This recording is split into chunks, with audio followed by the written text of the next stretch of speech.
In the executive lounge of a major Manhattan corporation, a black woman in a service apron is mocked and belittled by the CEO when she claims she can translate a complex Chinese agreement overnight, something the company's top language experts took 3 days to do. The board of directors scoffs as well, certain she isn't qualified. The next morning, she returns with the translated document in hand and freezes the entire room.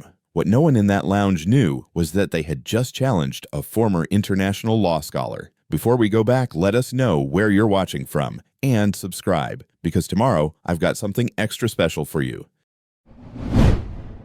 Translate this and your bonus is yours, Alistair Sterling announced with a dismissive smirk, holding up a thick dossier like it was a trivial game. The hushed executive lounge of Sterling Tower erupted in a wave of laughter, sharp, self-satisfied exclusive. The polished glass table practically vibrated with the collective arrogance. Aisha Kincaid stood by the integrated coffee station, meticulously arranging ceramic mugs. She paused, not out of shock. She was accustomed to being overlooked, but because she recognized the undertone in Alistair's voice. It wasn't a jest. It was a challenge, a spectacle. She turned slowly, wiping her hands on the side of her dark apron. "If I translate it before sunrise," she said, her voice even, but edged with quiet defiance. "Will you offer me a permanent position?" The laughter paused just for a beat. Alistair blinked. It wasn't the retort he anticipated. Then he smirked. "A position, Aisha? If you manage to translate that accurately, I'll double your current compensation," he said, chuckling as he tossed the heavy bundle onto the table with a dramatic flourish.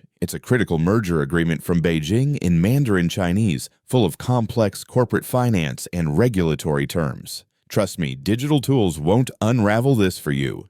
Aisha stepped forward, her chin held high. "We'll see." Eleanor Davies, the chief financial officer, arched an eyebrow and sipped her tea. "Careful, Alistair. You might actually lose this wager." "Oh, she's bluffing," Alistair said, still laughing, though a hint of caution crept into his tone. "It's worth hundreds of millions. It took our legal team a month to review. No offense, Aisha, but you manage filing systems. This isn't an office supply catalog." The board members chuckled again, more uncomfortably this time. Aisha met Alistair's eyes and didn't look away. "No offense taken," she said. "But you'd be surprised what people like me study when no one's observing." The tension shifted subtle, like a cold draft entering a sealed room. Alistair lifted his espresso cup, gave a mock toast, and said to Aisha, "May ambition never meet reality." She took the document and walked out without another word. Behind her, the room fell into hushed murmurs. One of the younger associates leaned over and whispered, "She's got courage." "She's got no chance," Alistair said under his breath. But the edge in his voice betrayed something else, something Aisha had already discerned: uncertainty. Back in the staff corridor, Aisha laid the document down on the worn oak desk of the staff break room. She ran her fingers over the embossed seal. It was as he stated in Mandarin Chinese. Thick corporate phrasing, technical specifications, intellectual property clauses, cross-references. She didn't flinch. Instead, she reached into her bag and pulled out a small dog-eared Mandarin English lexicon. Then she took out her old tablet, plugged it in, and opened a folder labeled Peking University International Legal Studies. Because what Alistair didn't know, what no one in that room knew, was that before she managed his appointments, Aisha had spent 12 years as a global corporate attorney and legal scholar in China and Europe. Life had rerouted her, but it hadn't erased what she knew. She dialed a number. "Lena, it's me. I need your eyes on a critical agreement tonight." By 1:00 a.m., Aisha had dissected the first section. By 3:00 a.m., she was cross-referencing global trade agreements and underlining inconsistencies. There was a troubling subsection about international liability distribution. By 5:00 a.m., she'd annotated every concealed risk buried in the fine print. Outside, New York's skyline began to shift, dark blue giving way to hints of dawn. Aisha leaned back in her chair. Her fingers were ink-stained. Her coffee had gone cold. But she was ready. She wasn't the assistant tonight. She was the only one who truly understood what that agreement meant. And soon they would too. If you felt something from Aisha's story hit, like to show your support and drop a comment with where you're watching from. You might be surprised who's nearby sharing this moment with you. The early light of dawn crept through Aisha's thin curtains, casting long shadows across her cluttered living room. She hadn't slept. Her fingers were stiff from typing, translating, and cross-referencing. The air was heavy with the scent of stale coffee, but Aisha didn't notice. Her eyes were locked on the final paragraph of her annotated translation. The document wasn't just risky, it was a trap. Buried deep in the legalese was a clause granting full intellectual property rights and future revenue streams to an offshore shell corporation. On the surface, it looked like a standard partnership, but underneath it was a slow bleed, dressed in legitimate language. She saved the file, printed a copy, and neatly paperclipped the pages together. Her eyes drifted to the photograph on her bookshelf. It was old and slightly faded. Aisha, in a graduation robe flanked by two professors from Peking University. Her hair was shorter, then her smile wider. In her hands was a thesis on cross-cultural legal frameworks and the evolution of corporate semantics in emerging markets. That was another life, another Aisha. Back then, she'd been Dr. Aisha Kincaid, the keynote speaker at UN trade summits, the rising star in global corporate law. She had published papers, mentored doctoral students, worked on international arbitration commissions. And then came 2008, a department restructuring she wasn't part of, but took the fall for budget cuts, a visa complication her tenure offer rescinded. 2 years later, her savings drained her work permit in limbo. Aisha took an executive assistant job in New York to keep her head above water. Sterling Industries was supposed to be temporary. 12 years later, she was still managing the schedules of men she once could have out-argued in 3 languages. She folded the printed translation and slipped it into a manila envelope. Across town, Sterling Tower was slowly waking up. Staff bustled through corridors, preparing conference rooms and arranging breakfast trays. Aisha arrived through the back entrance, wearing her uniform, holding her envelope close to her chest like a shield. The security guard nodded at her without interest. In the break room, she poured a cup of coffee and waited. "Morning," Aisha Olivia, one of the younger office assistants, said, yawning. "You look intense. I just didn't sleep much," Aisha replied with a faint smile. "You know Mr. Sterling's got that early board meeting, right? All the executives are already up in the main executive lounge." Aisha nodded, perfectly timed. Upstairs, Alistair Sterling stood in front of the mirror, adjusting his tie. His eyes were bloodshot, his breath still tinged with last night's scotch. He hadn't slept well either, though he'd never admit it. Part of him wondered if Aisha would even show up again. He hoped she wouldn't. That would make it easier to laugh off the whole thing. When he entered the lounge, the board was already gathered. Eleanor Davies was reviewing documents. 2 junior VPs argued over an earnings report. And then Aisha appeared at the double doors, calm, composed, carrying the envelope. Alistair raised an eyebrow. "You're really going through with this?" Aisha walked in and set the envelope on the table in front of him. "I said I'd do my best," she replied. "I did." He opened the envelope casually, not expecting much. Then he paused. The paper was covered in tight, clean handwriting, annotations, references, cross-sections of legal clauses with corresponding notes in English and Mandarin. It wasn't machine-translated gibberish. It was surgical, professional, devastating. Eleanor leaned over and skimmed a few pages, her brows furrowed. Where did she get this phrasing? These terms are accurate, spot on. Alistair's smirk faded slightly. Aisha took a breath. The clause under Section 8.2, it allows full patent transfer upon the 3rd renewal of partnership, without transparent disclosure. That includes Sterling's proprietary methodologies and R&D pipelines. In layman's terms, you're ceding your innovation. Silence fell over the room. One of the board members, a former diplomat, flipped through the pages with rising alarm. "She's right. I didn't catch this. None of us did." Alistair turned slowly, eyes narrowing. "Where did you learn this? Who helped you? No one you know," Aisha replied evenly. "I had help reviewing some legal language, but the translation, that's mine." Eleanor looked at Aisha with a new measure of respect. "You're not just an assistant. I'm someone who's been unseen for a long time," Aisha said. "But that doesn't mean I stopped knowing things." Alistair tapped the envelope. "This could have cost me everything." "It still might," Eleanor warned. "This agreement needs to be scrapped immediately. If it had been signed..." Alistair ran a hand through his hair, then looked at Aisha like he was seeing her for the first time. "You were serious last night." Aisha nodded. "I always am." "You could have kept quiet," Alistair said. "Just handed it back and smiled." "I could have," she agreed. "But then what would that make me?" A tense pause followed. Alistair picked up the document, weighed it in his hand, and then chuckled under his breath.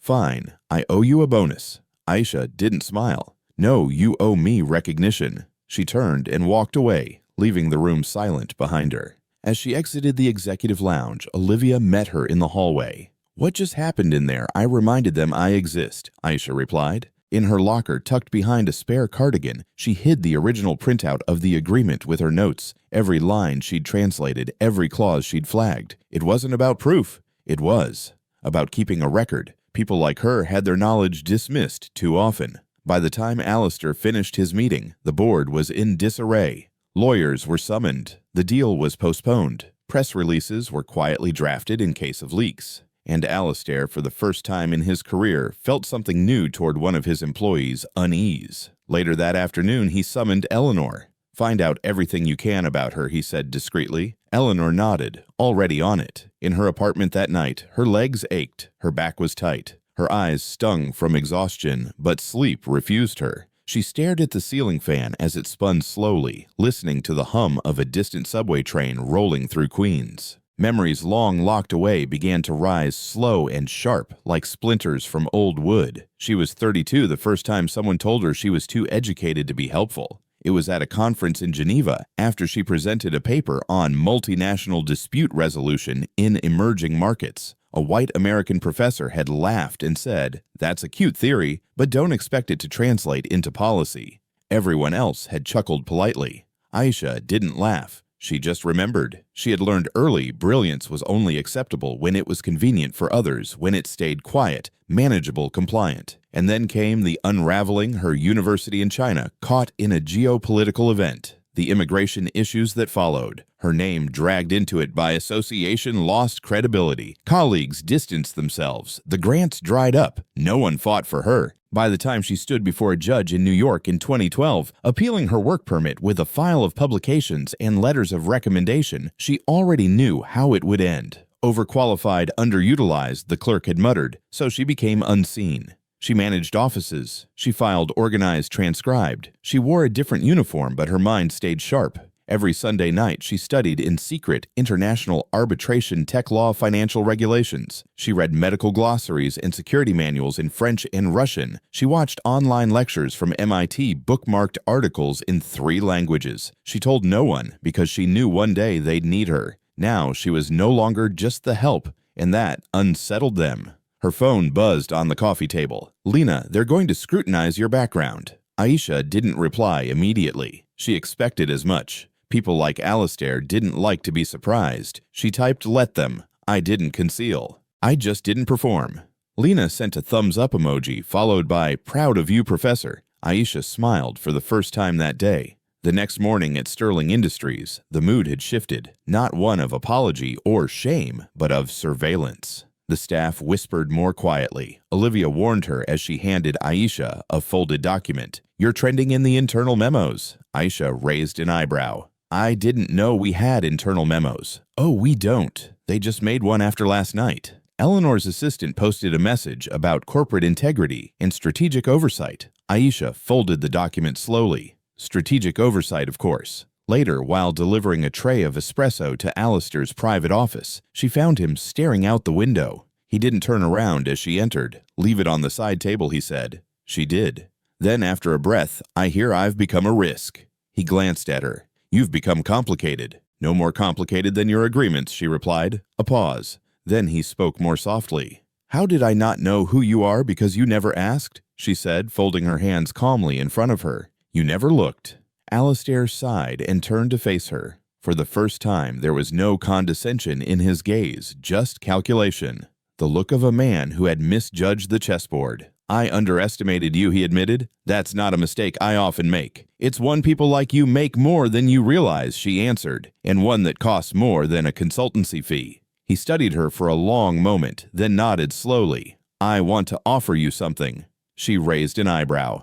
"Not charity," he clarified. "An opportunity. I want you to review international agreements going forward. Quietly, of course. As a special advisor, I can pay you significantly more than your current compensation." "And what would I be called?" she asked, tone mild but steely. "A consultant. Global risk analyst. No title, not officially." She tilted her head. "Because acknowledging me would be unsettling. Because right now," he said carefully, "too many people think of you as the assistant, and you're afraid of the backlash if they realize your assistant is smarter than your lawyers." Silence. Then he said, "That's not fair. Aisha didn't respond. Finally, he added, "But it's not untrue." She turned toward the door. "I'll consider your offer," she said, "but only if it includes respect." He nodded once. "You'll have it." She paused at the threshold. "One more thing. If I find anything unethical in your future agreements, I walk, no matter the compensation." He nodded again. "Understood." That night, Aisha returned home and retrieved a locked box from under her bed. Inside were the remnants of her former life degrees commendations, the medal from her university's international law department, and a dusty USB drive. She plugged it in. On it were dozens of old case studies, negotiation frameworks, lecture notes. She skimmed one labeled AI and Regulatory Compliance in Emerging Markets. Then she opened a blank document titled The Unseen Experts, a Memoir of Clarity. She typed the first sentence. "For years, they thought I was silent because I had nothing to say. But I was quiet because I knew every word could be used against me." Outside, the New York sky stretched dark and wide. Inside, Aisha wrote, and this time her words were going to be seen. At precisely 7:00 a.m., Aisha arrived at Sterling Tower. The sun had barely risen, but the building was already buzzing. Caterers moved discreetly through the kitchen, preparing for a mid-morning executive brunch.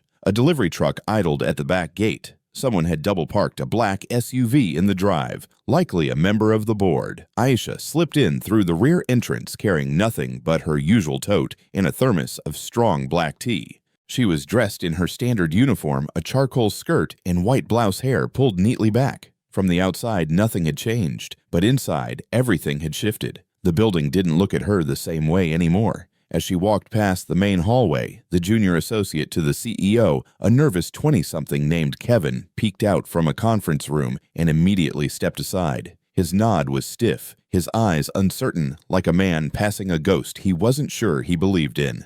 In the executive lounge, Alistair Sterling sat at the head of the polished oak table. He wasn't in a suit yet, just a fitted white dress shirt, sleeves rolled, nursing a cup of espresso. His eyes were bloodshot again, but this time with restlessness, not indulgence. He looked up as Aisha entered, then motioned to the empty seat beside him. She hesitated. "Please," he said, voice lower than usual. "Sit." She placed her thermos on a side table and took the seat back, straight eyes level. Alistair studied her for a moment. "You're not surprised?" he asked. "I knew you would. The question is whether you'll listen." "I intend to," he said, "but first I want to thank you." She gave him a look that bordered on skeptical. "I mean it," he said. "What you did, you saved the company." "No," Aisha replied softly. "I saved you from yourself." He sat back silent for a long moment. "I've been reviewing your background," he said. "Your academic record, your publications, your credentials. Honestly, it's impressive." Aisha said nothing. "And infuriating," he added, "because I didn't see it. You were under my nose for 12 years. You didn't look," she said again. "You never asked." "I know, and I won't pretend that was anything but arrogance." She folded her hands on the table. "So what?" Now Alistair took a breath. "The board is divided. Half want to bring you on, formally give you a title, a contract, everything. The other half is afraid of what that signals." "What does it signal? That I didn't know who was supporting my own operations? That someone in a subordinate position outmaneuvered our legal department? That our systems are more fragile than we thought?" Aisha's mouth curled slightly. "Sounds like the truth frightens them." He nodded.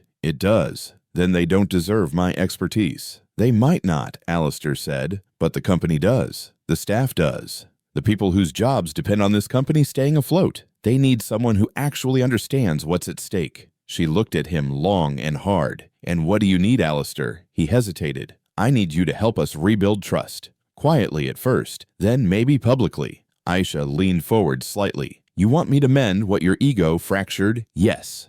There was no defensiveness in his tone, just tired honesty. Aisha nodded slowly. "Then I have conditions." He raised an eyebrow. "Let's hear them. 1. I work on my terms, hours, location, from home or wherever I choose. 2. You will not parade me around as your diversity token. 3. Every agreement I review will be subject to my full discretion. If I find something unethical, I will flag it, and I expect action." Alistair nodded. "Done." 4, she continued, "I want you to create a scholarship fund for support staff seeking professional education in my name, quietly." That gave him pause. She met his hesitation with cold certainty. "That's non-negotiable." After a moment, he nodded again. "You drive a tough bargain. I've had to." A pause hung between them. Then he added almost sheepishly, "Would you be willing to come to the boardroom in 15 minutes? I'd like you to explain your findings clearly." "I'll explain," she said, "but I'm not justifying myself. I'm not apologizing for being right. Understood?" As Aisha stood to leave, Alistair said, "You still planning on writing that book?" She turned surprised. "How do you know about that? You left the title on your open tablet yesterday." "I was having the IT team install new security protocols routine. One of them noticed it." Aisha tilted her head and he gave a small smile. "I'd read it." She didn't smile back. "I'm not writing it for you." As she left the executive lounge, Eleanor Davies caught up with her in the hallway. "Quite the morning," Eleanor said. "Just another day," Aisha replied. Eleanor gave her a long look. "For what it's worth, I voted yes, to bring Aisha on to respect you." Aisha nodded, accepting the gesture. "That's a good start." 15 minutes later, she entered the boardroom. The walls were glass, the table long and gleaming. 12 executives sat with open laptops, steaming coffee cups, and guarded expressions.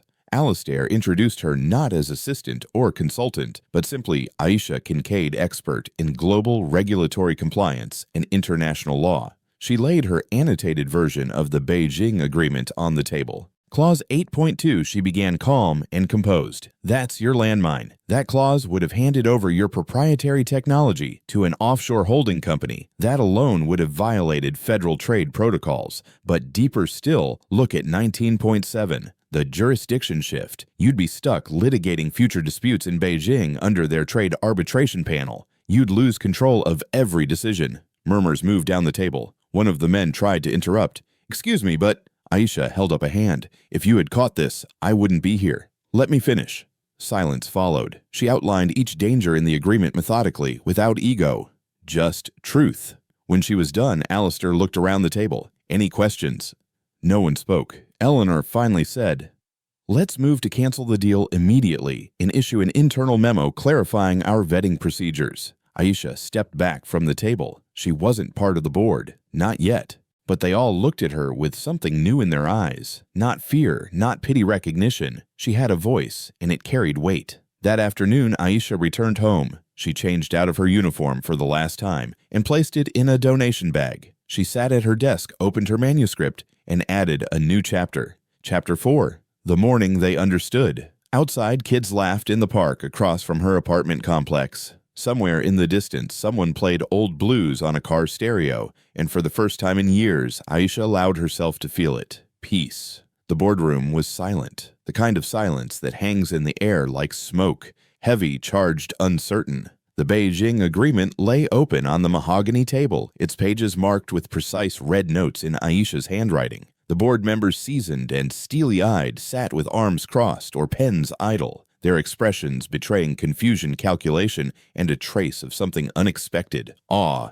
Aisha stood at the head of the table, not where the assistant usually stood, not near the catering trays or doorways. She was where the decision-makers stood. She didn't wear a suit, didn't bring a PowerPoint presentation, didn't need a clicker or digital charts. All she had were her words, her knowledge, and the truth carefully lined on annotated pages and buried beneath calm resolve. Alistair Sterling leaned back in his chair, watching her arms folded across his chest, not with the condescension of days past, but with a cautious respect. He hadn't said a word since she began, and that alone told Aisha everything she needed to know. She turned a page. "This clause," she said, pointing to section 6.4, "appears harmless. Data resilience protocols to ensure uninterrupted service." But the language is deliberately vague. In Mandarin legal contracts, the term shu judan xing sei yi can be used to justify shadow data servers operating offshore and often beyond national audit jurisdiction. This clause would have given your partner access to build redundant storage outside of U.S. oversight. The CFO, Eleanor Davies, scribbled something on a legal pad, her brows furrowed. "How did we miss that? It's written in plausible compliance language," Aisha answered, "but the intent is masked behind idiomatic phrasing. This isn't poor translation, it's intentional obfuscation."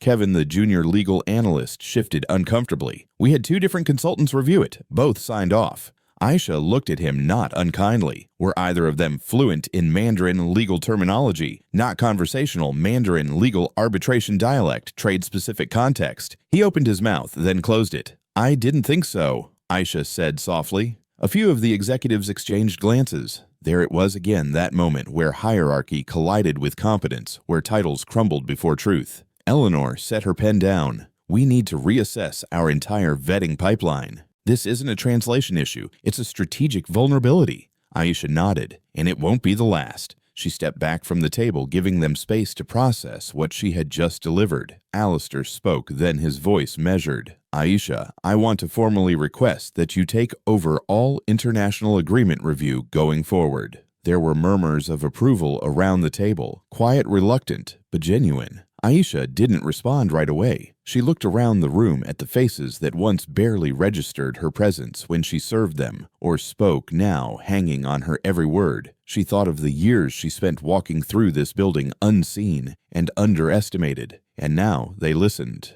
But she also remembered the warning signs. I'll accept, she said, finally, under one condition. Alistair raised an eyebrow. Just one, I already gave you the others, she replied. This one is new. Every member of this board must undergo a cultural competency assessment and a language vulnerability workshop. You want to operate globally. Start thinking globally. Eleanor laughed lightly, the sound half surprised. You're serious?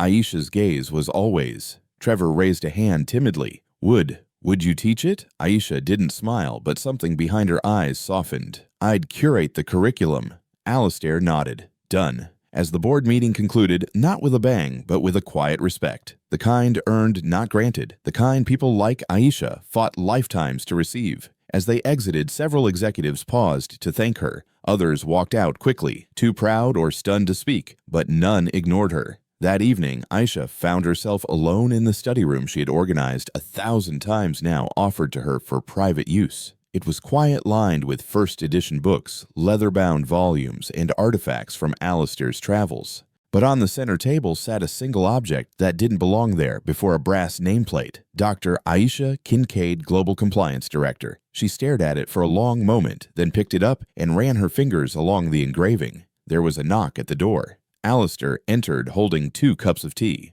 Olivia told me you preferred Earl Grey. Aisha accepted the cup, but said nothing. I meant it, he said after a pause. You'll have whatever title you want, whatever space you need. I want more than space, she replied. I want silence to stop being currency. He nodded, understanding. I was wrong. I know.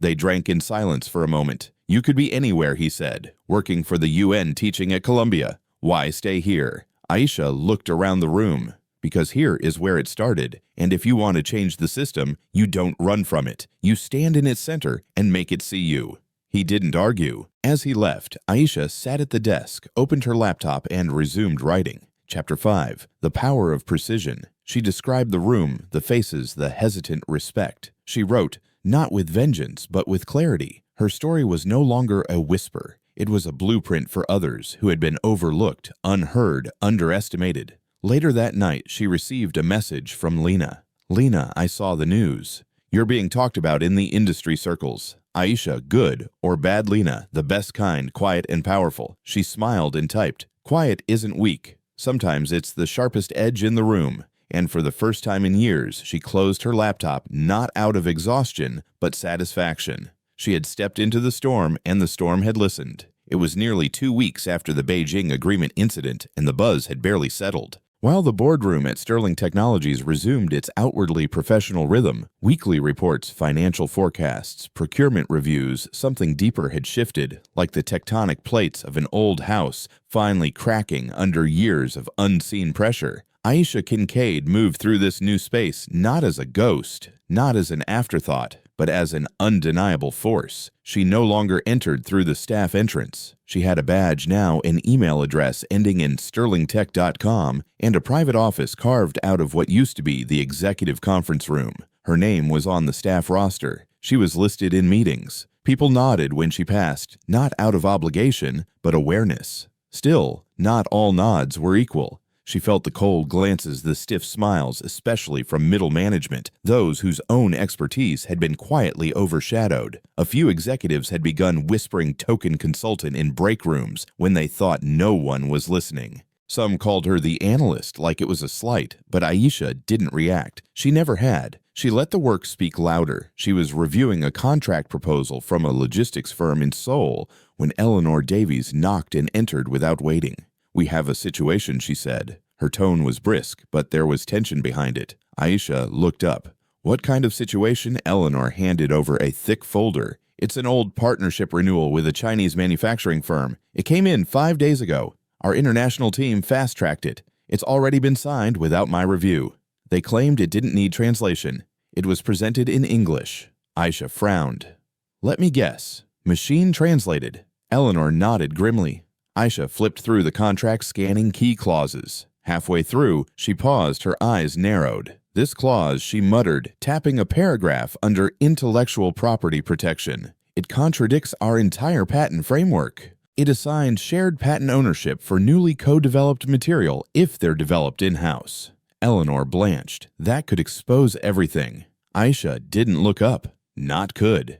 It already has. Within the hour, Alistair had gathered the legal team R&D and the CTO into the conference room. Aisha stood at the front. Once again, the contract spread across the digital screen.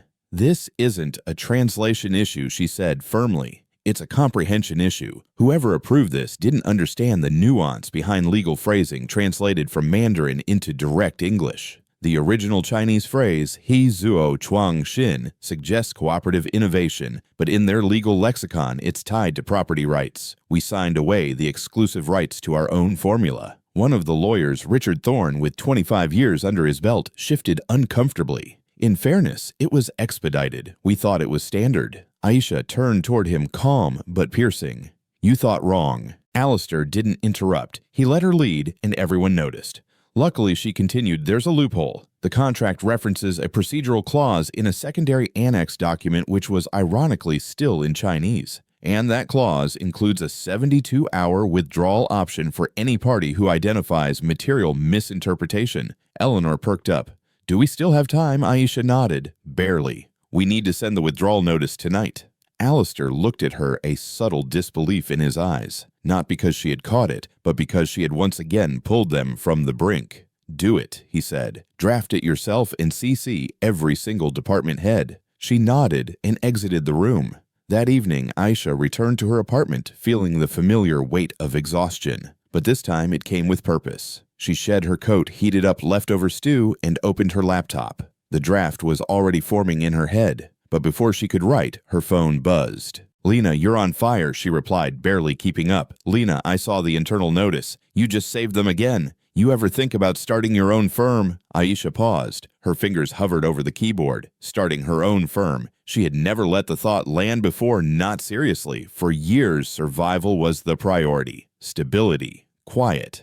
But now, maybe it was time for something louder. She typed, "I'm thinking about it." Lena responded with a gif of a rocket launching. Aisha laughed, and for the first time, she didn't dismiss the idea. That weekend, Aisha took the subway to downtown to meet with a former colleague, Dr. Clara Levine, a retired professor and longtime advocate for immigrant academic professionals. They sat at a cafe beneath a large elm tree. Clara was in her 70s now, with silver hair pulled back into a bun and eyes still sharp behind her glasses. "You look different," Clara said. "Lighter." "I'm not," Aisha replied, "but I'm visible." Clara smiled. "Same thing."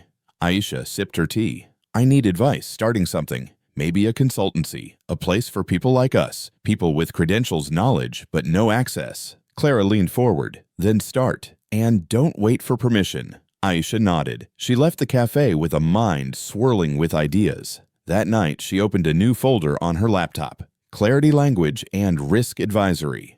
Underneath, she wrote the tagline, "Because clarity is power." She listed names, Lena, Clara, 2 others she'd met through academic support circles, people fluent in languages, law, medicine, policy, people no one had hired. Yet, as she built out the framework, an email popped in. Subject, request for clarification. Contract clause 7.2. It was from the head of procurement, CCing Aisha directly. She smiled. The quiet ones were being heard. She leaned back in her chair, the sounds of the city humming outside. Her old world academia knowledge language had never left her. It had simply waited. And now she was no longer translating other people's words. She was writing her own. By the time the weekend ended, Sterling Technologies was in full corrective mode. Policies were rewritten, partnerships paused, and internal audits announced. Aisha Kincaid, once the executive assistant who held no voice, was now at the center of it all, quietly guiding the changes she had forced into motion. But what came next wasn't just procedural, it was personal. Monday morning, Aisha arrived at the building and walked to her office in the old conference room. She passed security again, badge clipped to her blouse now. Staff nodded more openly. A soft hum of acknowledgement followed her path. But when she reached her door, she found it cracked open. Inside, Alistair and Eleanor waited. Neither spoke as she entered. Alistair finally asked, "You have a moment." She closed the door behind her. "Of course." He motioned for her to sit. Eleanor remained standing. This felt significant. Yesterday, during an executive lunch, someone asked what they should call you. Alistair began, voice measured. They got nervous. Titles matter. Aisha nodded slowly. "They're offering you a formal role, a director-level position, complete with office space, off-site if you prefer. Budget team compensation well above what we discussed." She waited. Eleanor shifted. Alistair continued, "But there's pushback. Some argue you'll disrupt the chain of command. Others think you'll overshadow legal." Aisha exhaled quietly. "Titles don't matter. Respect does. If you want me to help protect this company," she paused, "then don't make me an outsider." Alistair exhaled with relief. "Thank you." As they left the office, Eleanor grabbed Aisha's arm. "We need to prepare. There's a board session on Thursday. You'll present the new compliance workflow." Aisha nodded. "And we'll need to address the external partners Beijing, Seoul, Shanghai." Eleanor stopped, looked into her eyes, and said, "They'll listen." Over the next 2 days, Aisha worked late into the night. She drafted a fully integrated contract review framework, multilingual protocols, cultural training, layered translation verification, escalation paths. She built slide decks for training sessions and even drafted outreach letters to overseas partners, explaining the new standard with apologies and assurances. It was delicate diplomacy layered with enforcement. One evening, as she burned the midnight oil, her phone buzzed. A message from Lena. "Your piece in the Journal of International Law sold out its initial run." Aisha tapped a quick reply. "Thank you."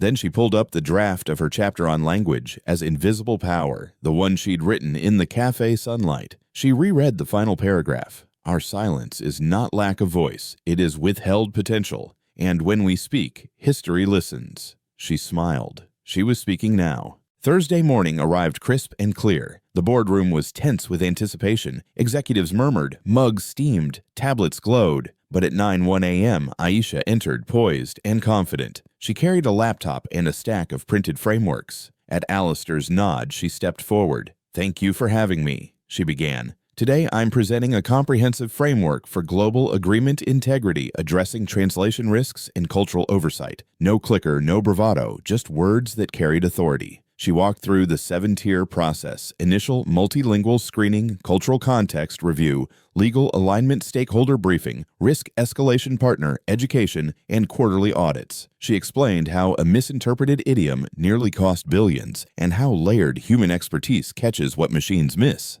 Eyes widened across the table. The youngest executive whispered to another, "It's like she built a whole new division overnight." By the time she reached the partner communication strategy, the room leaned in. She concluded with a slide that read, "Prevention is the currency of trust." Silence followed. Then Eleanor said, "Brilliant." Alistair said, "Necessary." Then he looked at the board. "Shall we adopt this today?" Every hand rose. Afterward, as Aisha gathered her things, Alistair approached. "They asked for your recommended title." He offered a firm handshake. "Would you take Executive Director of Global Integrity?" Aisha paused. Then she smiled gently. "Yes, but only if we ensure access is not symbolic. I need full integration, no back office." He nodded. "You'll have it." That afternoon, Aisha walked through the executive halls. People greeted her by name. Olivia waved from a supply cart. Kevin stopped and said, "Congratulations." She nodded and continued on, feeling the shift beneath her feet. At home that evening, she sat at her desk and drafted an email to Clara Levine.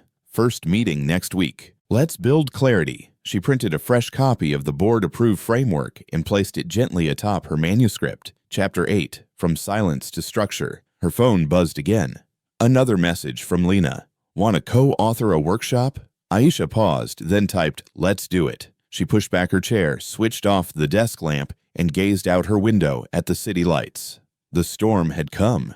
Now she was shaping it. And in the echo of her own power, she found something she'd missed for years. Home. A week had passed since Aisha was formally named Executive Director of Global Integrity. The title came with respect, resources, and reach, but it also brought something else: resistance. Not loud, not direct. It came in glances, in missed calendar invites, in CCs omitted from crucial emails. The kind of subtle pushback women like her had felt their entire lives. Aisha noticed immediately. She saw it in the way procurement ignored her request for regional dialect clarification on a Baltic contract, in the way a junior partner bypassed her recommendations during a client call, in the shift of posture during meetings when her insights were acknowledged but not credited. She wasn't surprised, but she was disappointed. Monday morning, she arrived early at Sterling's Midtown satellite office, her new official headquarters, and began reviewing a new vendor agreement with a South African firm. The language looked polished, clean, too clean. Something about the clause on digital rights storage felt rehearsed. She flagged it, dug deeper. An hour later, she discovered the translation had scrubbed a key distinction. In the original Afrikaans, legal text data dealing could imply open third-party handoff. In the English version, it was quietly rendered as internal replication. That change, subtle as it was, jeopardized the firm's data privacy compliance if implemented in Europe. She documented the risk, corrected the phrasing, and attached the clause history with 3 alternative renderings. Then she sent it to the legal team. Minutes later, a reply came, not from the general counsel, but from Richard Thorne, the senior legal officer. The subject line read, "Appreciate your insight, but we've already signed off." Aisha read it twice. Then she picked up her phone and called Eleanor. "Do you have a minute?" Aisha asked, her voice calm. "For you always," Eleanor replied. In Eleanor's office, Aisha laid the contract on the desk and explained what had been overlooked. Eleanor reviewed it silently. Then she exhaled. "They're trying to move around you. I noticed." "This is retaliation," Eleanor said. "You're outmaneuvering people who've had unchecked authority for decades. They won't let that go easy." Aisha nodded. "Then we escalate. This isn't about ego. It's about exposure." That afternoon, Alistair called an emergency compliance session. The heads of legal procurement and risk management were summoned. Aisha sat at the end of the table, silent, composed, and ready. Alistair opened bluntly. "We've had another miss." Aisha flagged it. It was almost signed. Richard Thorne shifted. "With respect, Aisha is new to the decision chain. It's unrealistic to slow down approvals for retranslation every time." Aisha leaned in. "It's unrealistic to expect we survive without it. If that clause was enforced in Europe, we'd be sanctioned, possibly sued. You'd be testifying before the SEC. Richard's jaw clenched. "We can't vet every language like this." "Then build a team that can," Aisha said. "You have the budget. Use it." Alistair spoke before Richard could reply. "Aisha's right. We've pushed risk downstream for too long." The room was quiet. Then Eleanor said, "It's time to restructure workflows. Every translation passes through Aisha's desk. Period." Richard looked around, realized he was alone, and nodded stiffly. Later, as the meeting broke, Eleanor turned to Aisha. "You handled that like a conductor. I've spent years listening to rooms like that," Aisha said. "Now I finally get to answer them." That night, back at her apartment, Aisha sat by the window and opened her laptop. The chapter she'd been too distracted to write began to form. Chapter 9, Resistance in the Quiet Corridors. She wrote about the language of exclusion, the syntax of dismissal, how systems don't always fight you with fists. Sometimes they drown you in silence. She paused, then typed, "But silence is a language too, and when we learn to read it, we disarm it." A knock came at her door. She opened it to find Olivia holding a small box and a wide smile. "I never got to congratulate you," Olivia said. Aisha welcomed her in. They sat at the table as Olivia opened the box, a vintage Parker pen. "It was my grandmother's," Olivia explained. "She was the first black entrepreneur in our county. Said you should always write with something that reminds you of who you are." Aisha touched the pen gently. "Thank you," she whispered. Later, she used it to write the final sentence of the chapter. "Power doesn't just come from speaking. It comes from being heard, and when they try not to listen." And in that small act, writing her own truth with a pen passed down from another fighter, Aisha felt a deeper clarity take root. This wasn't just a job anymore. It was a movement. The wind blew sharp that morning, carrying with it the unmistakable scent of a season turning. Autumn was pushing out the last of summer in New York. And for Aisha, it brought with it a sense of clarity, like the way cold air wakes the senses. Her days now were filled with momentum. Each hour defined by strategy meetings, cross-border policy reviews, and slow but steady cultural shifts inside Sterling Technologies. But just beneath the surface of her progress, a different tension was building. The moment arrived mid-morning during a stakeholder briefing with the European compliance team. Aisha was mid-presentation when she saw Alistair step into the back of the room holding a manila envelope. He waited until she wrapped up, then signaled for her to follow him out into the hallway. She excused herself, smoothed her blouse, and stepped out. Alistair didn't waste time. "We need to talk somewhere private." Her pulse quickened. They made their way into a glass-walled side office. He closed the door behind them. "I received this last night," he said, placing the envelope on the table. "What is it?" "A formal complaint filed by Richard Thorne." Aisha's brows rose slightly. She said, "Nothing, waiting. He's accusing you of overreach, claiming that your input on the South African contract went beyond your scope and delayed business. He's also suggested you're redefining protocols without proper authority." Aisha crossed her arms. "He's not wrong. I am redefining protocols because the old ones were broken. I know," Alistair said, lowering his voice, "and I support you, but he's playing political chess now. If this gets to the full board before we contain it, it could slow everything. Then call his bluff." Alistair shook his head. "It's not that simple." "It is," Aisha said evenly.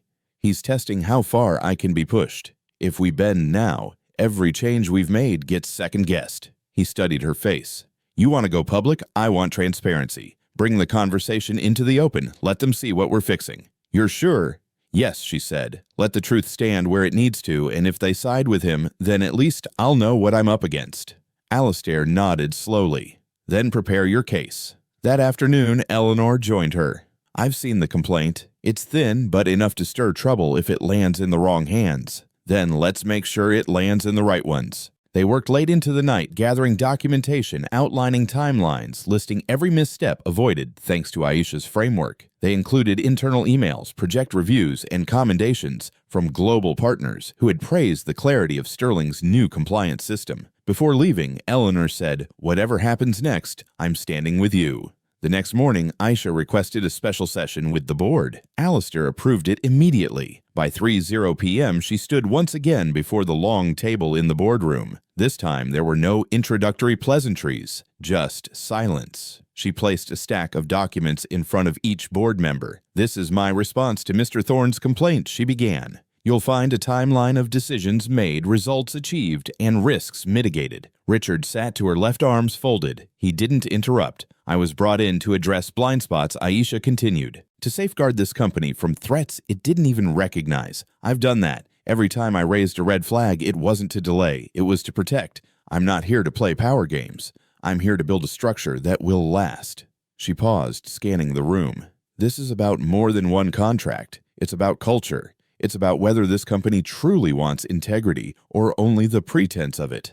Eleanor spoke next. "The evidence is clear. Aisha's work has protected this company from catastrophic exposure. If her methods feel new, it's because we've spent too long accepting broken ones." Alistair followed. "I brought Aisha in because I trusted her ability to see what we couldn't. That hasn't changed." The board reviewed the documents. Murmurs of approval rippled through. Finally, the chairman, a gray-haired man named Mr. Hayes, cleared his throat. "Miss Kincaid, your performance has not only met expectations, it has redefined them anew. We will reject Mr. Thorne's complaint. Effective immediately, your role is to be elevated to Chief Global Compliance Officer with full board access." There was a pause. Even Aisha felt the weight of it. Mr. Hayes continued. "Furthermore, we'll be initiating an internal review of our current leadership dynamics. Change is overdue." Richard stood abruptly. "This is absurd." "Sit down, Richard," Mr. Hayes said. Aisha remained still. No smile, just breath. The meeting ended. Outside, Eleanor grinned. "You won." Aisha shook her head. The work just started. That night, she returned home to find a package waiting on her doorstep. It was from Clara Levine. Inside was a leather-bound journal and a handwritten note. "Aisha, your voice is building more than policy. It's building legacy. Keep writing. We're reading." Aisha held the journal close, then opened her laptop. Chapter 10. When the Walls Resonate. She wrote about resistance, about standing your ground in rooms built to ignore you, about how truth, when consistent, creates echoes that grow louder over time until even stone hears it. And this time, she didn't write in a whisper. She wrote with thunder. The days after the board meeting moved with unusual clarity. Aisha no longer had to scan rooms for hesitation in her presence. There were still skeptics, but their voices no longer held weight. Her title had changed, but more importantly, her authority was now structurally affirmed. With that came a new challenge: sustainability. It wasn't enough to win the moment. She had to build something that could last when she was no longer in the room. Her first order of business as Chief Global Compliance Officer was establishing the Clarity Protocols Program, an internal task force responsible for cross-cultural agreement, audits, multilingual risk assessments, and international partnership ethics. She staffed it with experts, some former academics like herself, others from marginalized communities with hidden credentials. She found them in corners. Most companies overlooked immigrants with advanced degrees who now drove ride shares, bilingual veterans working warehouse shifts, undocumented scholars tutoring under aliases. Each new hire came with a story, and each story added strength to the system. Clarity Protocol's first official task was auditing all current agreements with any non-English component. The findings were sobering. Over 65% contained language that was either vague, contradictory, or prone to exploitation in arbitration. For years, Sterling Technologies had operated on the assumption that English is sufficient. That assumption had left them legally vulnerable in markets across Asia, Europe, and Latin America. Aisha compiled the report and presented it to the board. She didn't mince words. We've been running a company designed for a monolingual world, but the world is multilingual, multidimensional, and legally complex. Ignorance is no longer an excuse. Her words didn't spark outrage. They sparked action. That week, a major contract with a Vietnamese supplier was paused for renegotiation. Another with a German tech firm was sent back for full linguistic review. Each delay cost time but saved credibility. And then came the whistleblower. It was late Friday when Aisha received an anonymous email. The subject line read, "Translation, buried internal omission." The body was short. They knew the flaws. Legal department removed the Mandarin annex before you ever saw it. Proof attached. There was a document link. Aisha hesitated only for a second before clicking. What she saw froze her. It was an earlier version of the Beijing Agreement, the one she'd exposed weeks ago. But this draft included the full annex in Mandarin, the one that had been missing from the file she was given. Her notes had referenced it from another source, but the legal department had never provided it directly. This document was timestamped 3 days before her review. Someone had buried it deliberately. She took a deep breath, printed the file, and locked it in her safe. Then she made 3 backup copies on an encrypted drive in cloud storage. Saturday morning, she called Eleanor. They met at a downtown cafe near Central Park. Aisha handed her the file. Eleanor read it once, then looked up. "This means—" "Yes," Aisha said. "Richard Thorne didn't just resist oversight, he obstructed it. He could lose his license for this. If we report it to the bar, we should," Aisha said. "But strategically, we need to build a chain, get signatures, metadata, email trails. If we present it without a full case, it becomes—" he said. She said. Eleanor nodded. "I'll start pulling our IT records." Sunday was spent in silence. Aisha moved like a storm had passed, but the air still held static. She cooked stew, wrote in her journal, and stared at the cover of her manuscript. 10 chapters completed, 1 to go. Monday morning, Alistair called a closed executive session. Aisha presented the annex discovery to a select group: Alistair, Eleanor, the compliance officer, and Sterling's general counsel. Richard deliberately removed the annex, she said. That decision undermined our risk evaluation and nearly led to fraudulently binding terms. The metadata proves the deletion.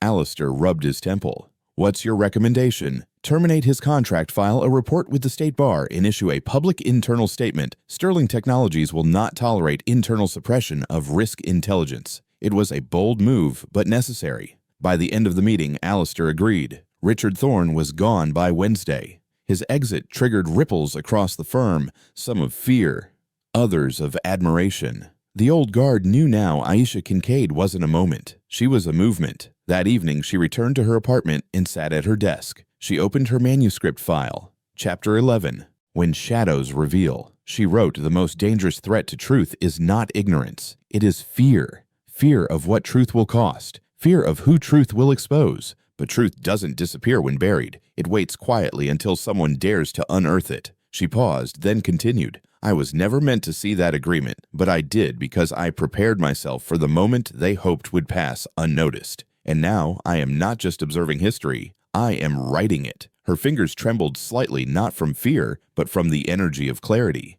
Every page, every confrontation, every quiet victory had led here, and the next chapter would be the one that changed everything. The air in the executive atrium was different that morning, not just because the old legal director's nameplate had been quietly removed or because a sense of reckoning had settled like dust after a storm it was and invited international partners. For the first time, the event included simultaneous translation in 8 languages, something Aisha had personally insisted on. At the back screens projected her presentation in real-time subtitles flickering like rhythm to her voice. She approached the podium, adjusted the microphone, and looked across the audience. When I first came to this company, she began, my job was to organize rooms, not sit in them, not speak in them, certainly not lead them. Laughter rippled gently through the room, not mocking, but warm, familiar. But rooms have memories, she continued. They remember who was silenced, who was overlooked, and when those voices return, rooms change. She paused, letting the weight of her words settle.